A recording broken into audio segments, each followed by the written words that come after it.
আসসালামু আলাইকুম এভরিওয়ান। স্বাগত জানাচ্ছি আমার নতুন আরেকটি ভিডিওতে। তো তোমরা সবাই কেমন আছো? আশা করি সবাই খুব ভালো আছো। আলহামদুলিল্লাহ, আমিও খুব ভালো আছি। তো আজকে উনি বইমেলা থেকে অনেকগুলি বই নিয়ে আসছে। তা আমি শুধুমাত্র তোমাদের সাথে বাবুরটাই শেয়ার করব। এই যে এইগুলি বাবুর জন্য নিয়ে আসছিল। বইগুলি খুব সুন্দর। ছেলে দেখাতেই দিচ্ছিল না, টানাটানি করতেছিল।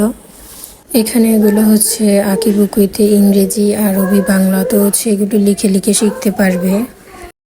ভিতরে ও আর্ট করে করে লিখতে পারবে, তো ওর জন্য সুবিধা হবে। আমার বড় ছেলের বয়স 4 বছর। তো এই বইগুলো ওর অনেক প্রয়োজন ছিল, নিয়ে আসছে। আর সন্ধেবেলা টেলার্সের কাছে যাই, নিজে কিছু জামা কাপড় বানাতে দিব।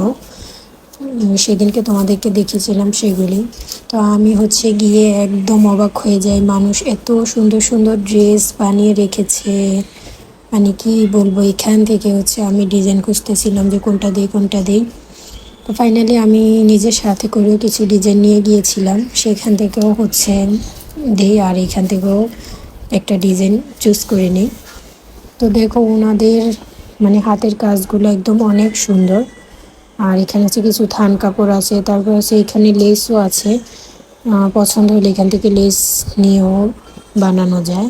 তারপর থান কাপড় প্রিন্টের মধ্যেও আছে, এক কালারও আছে। তো শেষে আমার অর্ডার নেওয়া শেষ, উনি লিখতেছিল, মাপ দেওয়া শেষ, স্যাম্পল নিয়ে গিয়েছিলাম। এটা সানন্দা টেলার্স, বিল্ডিংয়ের নিচেই ছিল কাছে।